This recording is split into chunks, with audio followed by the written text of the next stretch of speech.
नमस्कार, मैं doctor Kunal Roy, consultant general physician and managing director health for you multi speciality clinic. Health for you multi speciality clinic में हमारे पास कई speciality doctors available हैं। पहला, doctor Nitish कौरा। मैं doctor Nitesh Kaura health for you clinics में कार्यरत ऑर्थोपेडिक कंसल्टेंट सर्जन हूँ। हमारे क्लिनिक पे हर प्रकार की ऑर्थोपेडिक समस्याओं का इलाज होता है। कंसल्टेंट डर्मेटोलॉजिस्ट डॉक्टर प्रिया दर्शनी। I'm Dr. Priyadarshini, Chief Dermatologist. Here we have treatments available for all kinds of your skin, hair, and nail disorders, including your acne problems and cosmetological problems. Doctor Nilesh Patil, जो कि general laparoscopic surgeon. मैं doctor Nilesh Patil, general laparoscopic surgeon and for you में कार्यरत हूँ। हमारे यहाँ पर surgery related सारी बीमारियों का इलाज होता है। लेबोरेटरी फैसिलिटीज, जो कि हमारे लैब हेड डॉक्टर आनंद जायसवाल टेक केयर करते हैं। मैं डॉक्टर आनंद हूँ, मैं कंसल्टेंट पैथोलॉजिस्ट हूँ, रिटायर्ड नेवी ऑफिसर हूँ।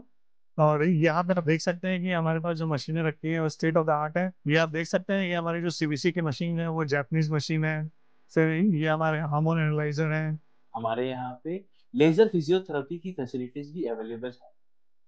अल्ट्रासाउंड की भी फैसिलिटीज अवेलेबल है। हम यहाँ पे ईसीजी और इकोकार्डियोग्राफी की फैसिलिटीज भी रखते हैं और बोन मिनरल डेंसिटोमीटर, जो कि डेक्सा स्कैन की फैसिलिटीज भी अवेलेबल है।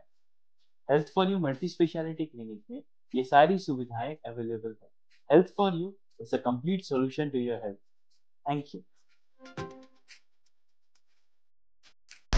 ये चीज अब बांग्लादेश के लिए भी होगा, क्योंकि आज जो उन लोग कर रहे हैं उनको उसका भुगतान भरना पड़ेगा और उन लोग भी भूखा मरने के कगार में आएंगे। उस समय बांग्लादेश के लोगों को अगर आजादी दिलाई और उनके तकलीफों को दूर किया, वो हमारी भारत सरकार ही थी। इतना जो गंदगी जो ये स्टूडेंट के अंदर में नहीं हो सकता, बोला गया है कि वो स्टूडेंट नहीं है, कहीं ना कहीं वो आतंकवादी है।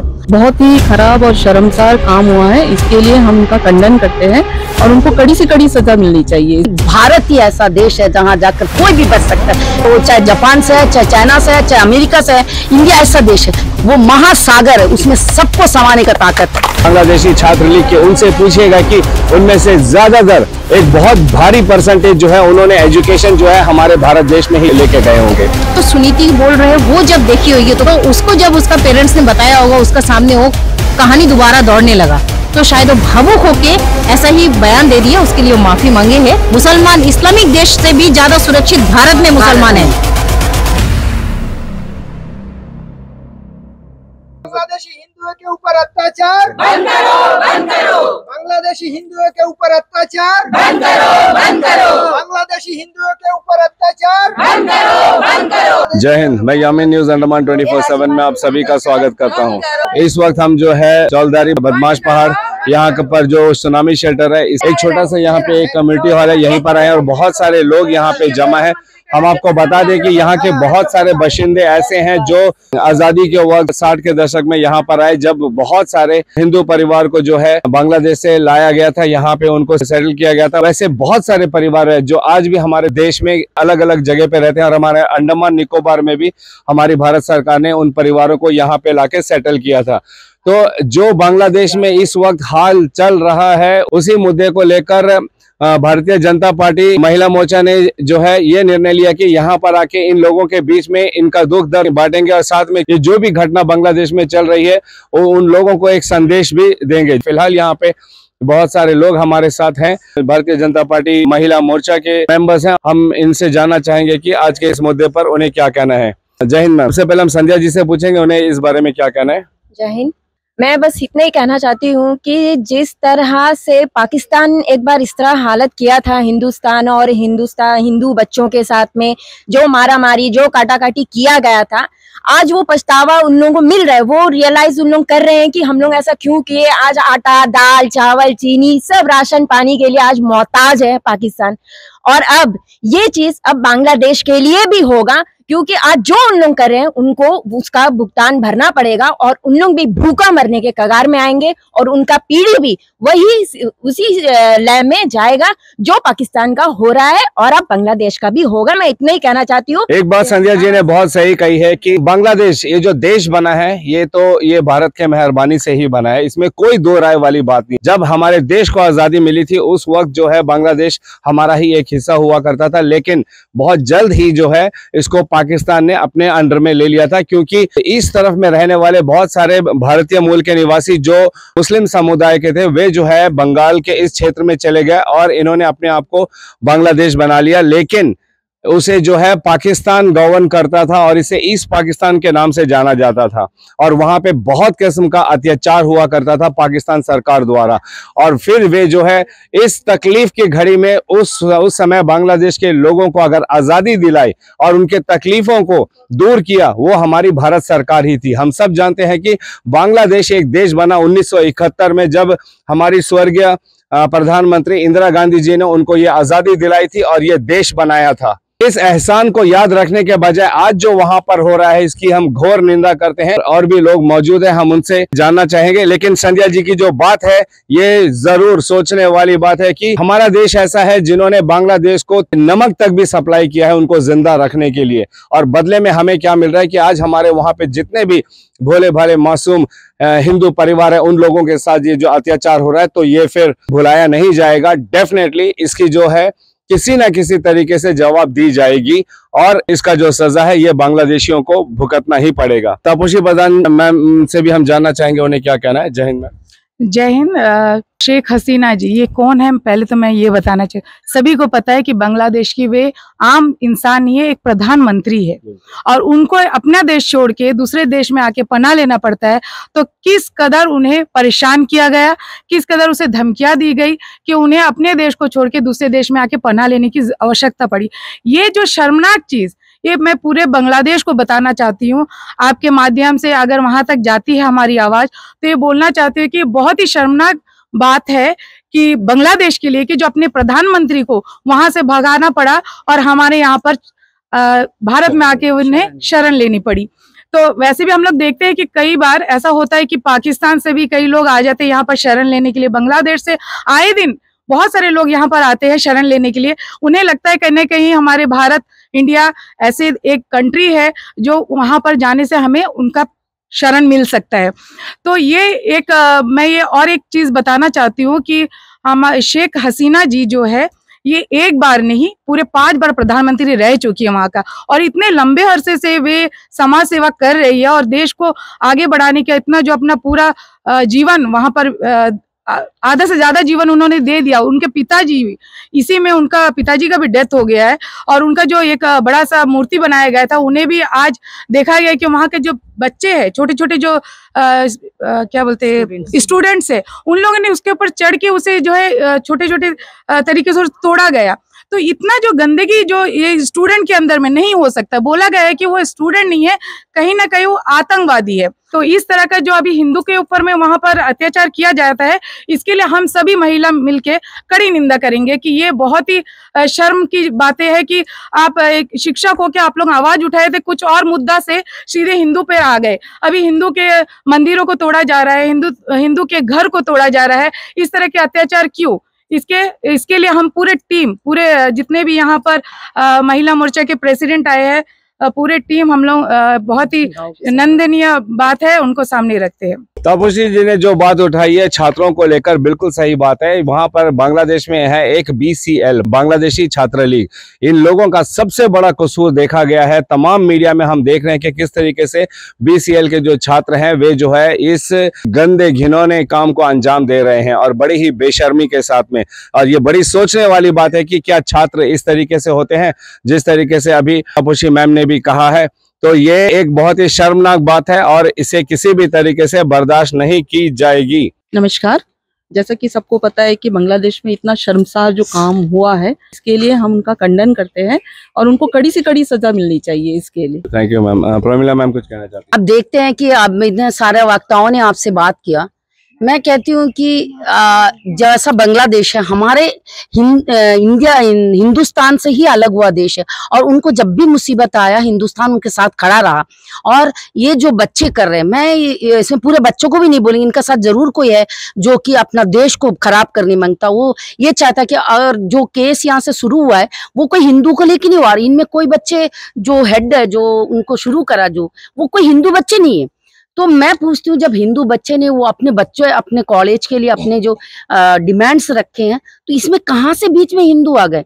हमारा जो न्यू जनरेशन है और जो हिंदू बच्चे हिंदू बोल के वो अपने आप को जोश में ला रहे हो, मुस्लिम बच्चे, हम लोग भी मुस्लिम है जो, तो इसका अंत कभी भी धर्म युद्ध ही होता। और जब धर्म युद्ध होता है तो सारा परिवार ही जाएगा, उसमें हिंदू भी जाएगा, मुस्लिम भी जाएगा, सिख भी जाएगा। तो हम मेरे प्यारे बच्चों को ये बोलता है कि कभी भी ये जो जात धर्म लेके मत लड़िए। ठीक है, आपका ना अपना जो न्याय है उसके लिए लड़िए। एक देश ने इसके आगे आवाज नहीं उठाया कि क्यों एक धर्म को लेके ये लोग खेल रहे हैं। आज हिंदू से क्या कर रहे हैं, कल क्रिश्चियन के साथ होगा, कल और देशों के साथ होगा। तो मानव ये एक राइट्स होता है, उसके लिए आवाज उठाए, ये बात है। और दूसरी बात ये है कि शेख हसीना जी को काफी सारे देश थी, क्यों उन्होंने 40 मिनट में इंडिया को चुना? उनको पता है कि भारत ही ऐसा देश है जहां जाकर कोई भी बच सकता है, चाहे वो इंडिया से है, चाहे जापान से है, चाहे चाइना से है, चाहे अमेरिका से है। इंडिया ऐसा देश है, वो महासागर है, उसमें सबको समाने का ताकत है। हम कह सकते हैं कि कोई भी राष्ट्र आ जाए तो हमारा हिंदुस्तान में बच सकता है। तो हिंदुस्तान में जब मुसीबत आए तो क्यों बाहर के लोग खड़ा नहीं होते? ये मेरा एक सवाल है सारा दुनिया से। धन्यवाद। Thank you. बात यहाँ पे ह्यूमन राइट्स की भी आती है, जैसा अभी एक भाई साहब ने भी कहा कि इस वक्त जो है मानव अधिकार संस्थान सब क्या कर रहे हैं, क्यों ह्यूमन राइट्स इसमें आगे नहीं आ रहा है, क्यों यूनाइटेड नेशन की तरफ से किसी भी किस्म की आवाज नहीं आ रही, ये यहाँ के लोगों की मांग है। इस मसले में असीम जी आप कुछ कहना चाहते हैं? ये बहुत गलत हो रहा है, क्योंकि दुनिया में कहीं में भी अगर इंसान है उसके साथ इंसानियत का व्यवहार होना चाहिए।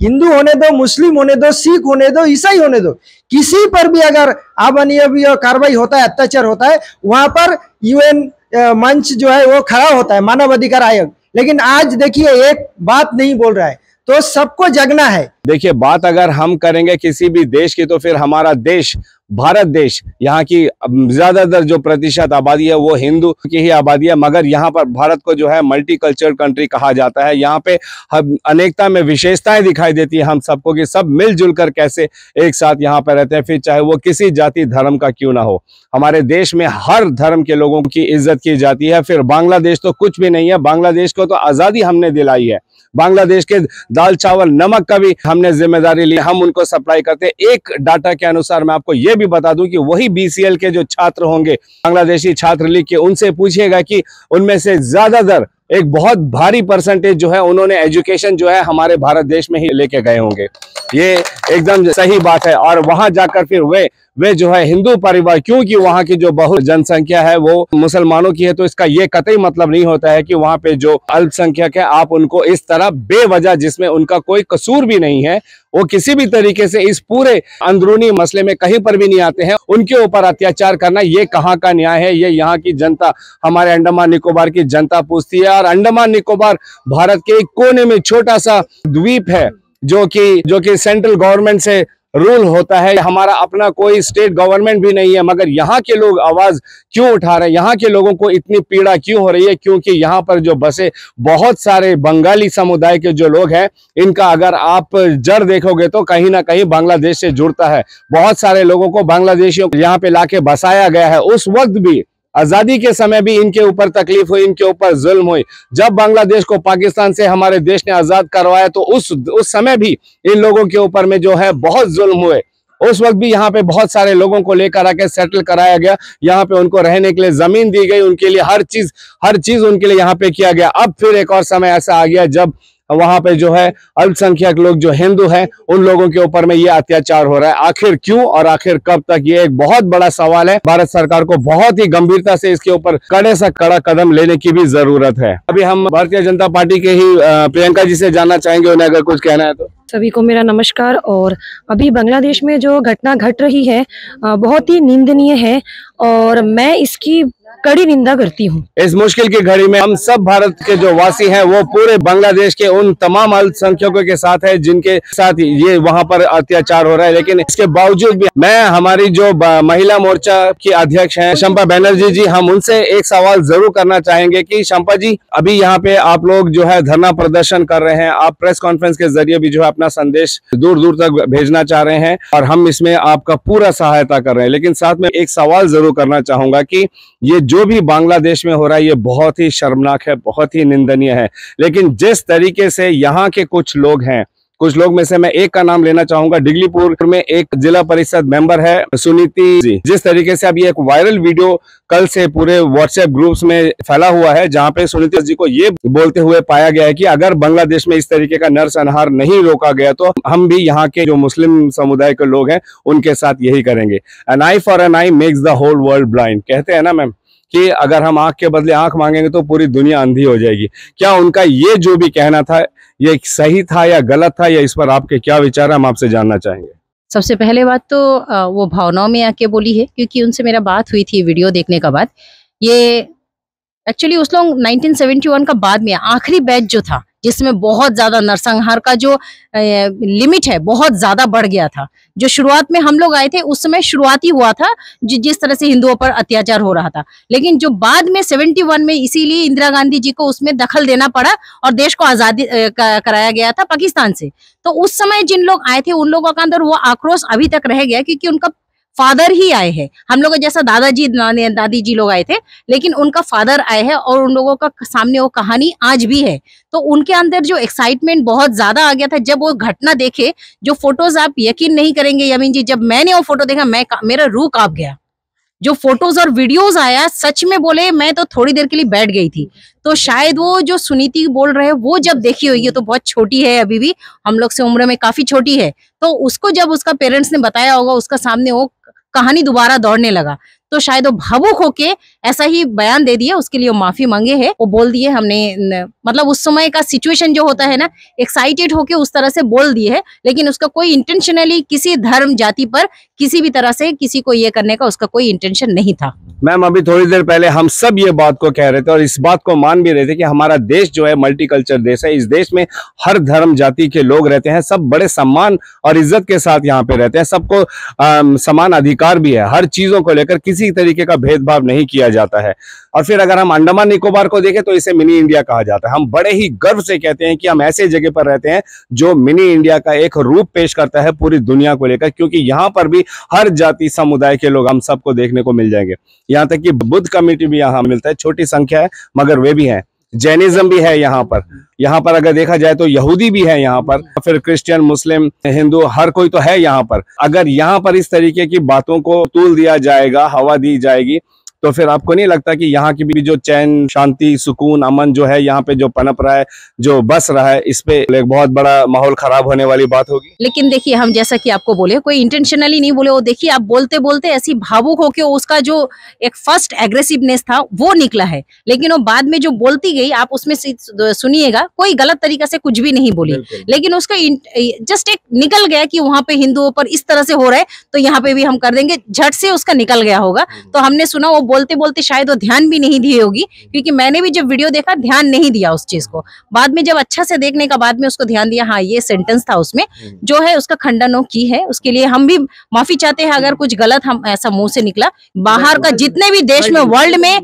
मुसलमान इस्लामिक देश से भी ज्यादा सुरक्षित भारत में मुसलमान है, ये सच्चाई है। क्योंकि यहाँ का हिंदू, हम लोग सनातनी, हम क्या बोलते हैं, हम लोग को बचपन से सिखाया जाता है चींटी को भी दाना दो, चींटी को भी ना मारो, मतलब एक जीव को नहीं मारना, ये पाप है, महापाप है। भावनाओं में आके अगर किसी का जुबान से निकल गया, लेकिन वो इंटेंशनली, ये सोच हमारा नहीं आता है और सोच होना भी नहीं चाहिए। और वो उसके लिए माफी भी मांगे है और एक वीडियो करके बोली है कि उसको भावनाओं से आके बोल दिए थे, लेकिन इंटेंशनली वो किसी को हर्ट करना नहीं चाहती थी। जैसा अभी शंपा बैनर्जी मैम ने भी कहा कि ये जो है एक गलती हुई है, और खासकर जो है सुनीति जी और उनका परिवार जो है ऐसी दुखद घटनाओं से झेल कर वहां से आए हैं, तो ये भावना में की गई है और उन्होंने अपने खुद के इस बात का खंडन भी किया है। हम भी समझ सकते हैं इस एहसास को जो भावना में निकली है, और जब उन्होंने माफी मांग ली है तो ये इससे बड़ी बात और कुछ नहीं हो सकती है।